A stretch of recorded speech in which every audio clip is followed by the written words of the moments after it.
Hi, welcome back to another episode of What to Expect When You're Arrested. My name is Sean Henricksen, and in addition to being a podcast host on this podcast, I am also a criminal defense attorney here in San Antonio with the Sean Henricksen Law Firm.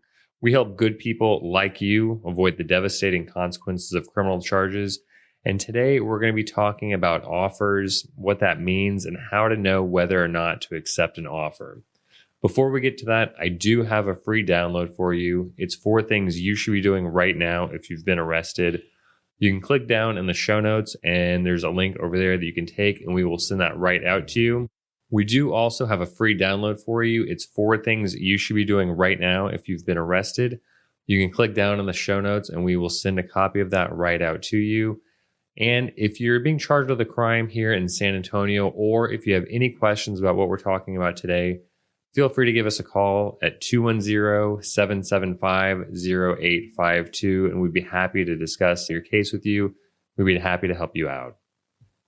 When you're charged with a crime and your case is working its way through the system, you're going to get offers from the district attorney's office. And essentially what an offer is when you and the district attorney's office agree to a certain level of punishment in exchange for you pleading either guilty or no contest on whatever charge you're facing. And that's just generally how they work. There's a lot of different things that can happen in a plea agreement. Now, the punishment that can be agreed to can be anything from time served, which we usually call judgment satisfied.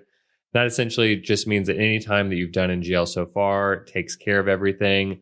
You would usually have a conviction on your case because of that, but you're not on probation. You don't have to do any more jail time or anything else. Your judgment is already taken care of just based off of that time. Another option is that you get probation for whatever charge you're facing right now. And that can be either deferred adjudication or it could be just straight probation. And there is a big difference between the two. On deferred adjudication, it's a special type of probation where if you successfully complete your probation, then the case ultimately gets dismissed. The judge finds that there's enough evidence to convict you of this, but the judge doesn't convict you. And if you successfully complete your deferred adjudication, there's never any conviction.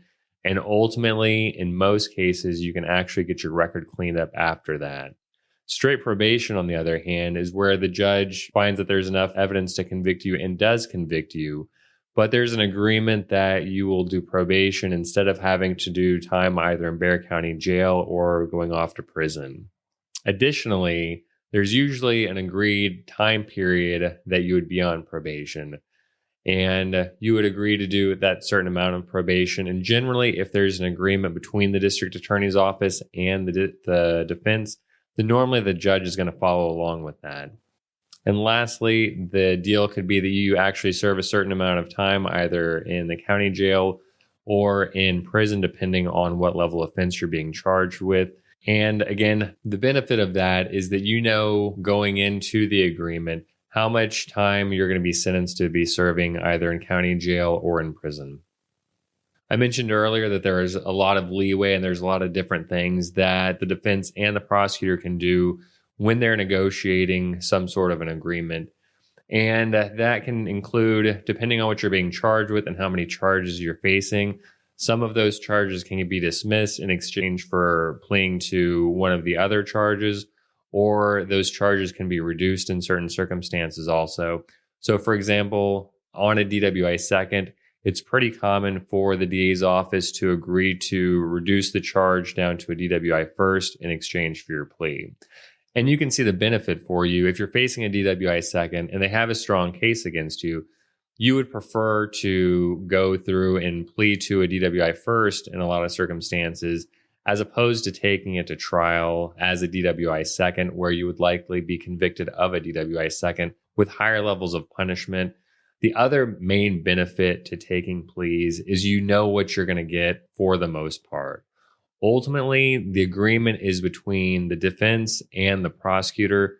The judge doesn't have to follow the agreement if the judge doesn't want to. However, if the judge goes with anything higher than what you've agreed to, you can withdraw your plea, start over again, and the court can't hold it against you. So if you have an agreement, let's say for 4 years in TDCJ, going to prison, and the judge sentences you to 8 years, then if the judge doesn't follow the agreement, you can withdraw your plea and you're kind of back at square one, but nothing worse has happened to you. You're not locked into that agreement. The main question that you're going to have if you're being charged with a crime and you receive an offer for some sort of agreement on that crime is, should I accept this offer or not? Ultimately, your choice as a defendant is either to take an agreement on the case or to take the case to trial. It's up to the prosecutor on whether or not to dismiss a case. And if you don't take a plea agreement and the prosecutor chooses not to dismiss the case, then ultimately that's when a case is going to trial. When you receive an offer from your attorney, you're going to want to have a conversation about what that offer is. And ultimately, what we're looking at when we're making recommendations on whether or not you've got a good offer is when you look at the facts of the case, and if you look at everything and how it's likely to play out if this case goes to trial, ultimately you're comparing what would happen if this case went to trial compared to what you're being offered right now.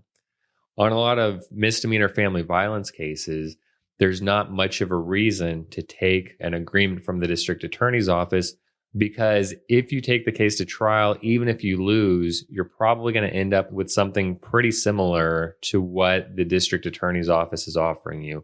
So there's not much benefit in taking that offer.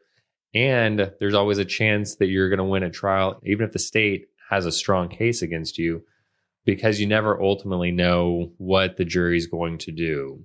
On the other hand, if the state has a really strong case against you, and if they're going to be able to prove a case that's being enhanced for some reason, and the offer is to waive those enhancements and to give you probation, or if you're being offered deferred adjudication where you may be able to clean up your record afterward, which you wouldn't be able to do if you lose at trial, then those could be reasons why you would want to see about working out an agreement with the district attorney's office. The last thing that you'd want to see is even if you've got a good offer that you don't think you can beat at trial, then you may want to see if the DA's office is willing to come down on any of those terms. So, for example, on a DWI case, it's pretty common for the state to give you their standard offer, but there's still room for negotiation on fines, the amount of community service, how long probation is, and certain things like that. And so even if they've got a strong case against you, you may want to ask them if they will come down on one or more of those items just to make sure that you're getting the best deal possible. And the last thing that I want to talk about is what you're usually going to get on an offer, at least on a probation offer, is, of course, there's going to be an agreement about how long probation is going to be and whether or not you would get probation. But usually there are going to be other items that are also going to be part of your probation, where you'd have to pay fines, court costs. Usually there's community service to do. Depending on what you're being charged with, then there may be classes like on a drug case, a family violence case, or a DWI you would have to do. And then on DWIs in particular, there's also going to be an ignition interlock that you have to do. And so it's not just staying on probation or just paying fines that you're going to have to do. Normally there's a little bit more involved with probation. And we will have an episode later on that further talks about probation and how to be successful if you do end up on probation. I hope that this has been helpful for you. If you have any question about offers or how to decide whether an offer is good or bad, please feel free to give us a call at 210-775-0852. We also have a link down in the show notes that you can click on to schedule a free consultation with us, where we'd be happy to answer any questions you have or discuss your individual case with you. And we hope that you have a great day.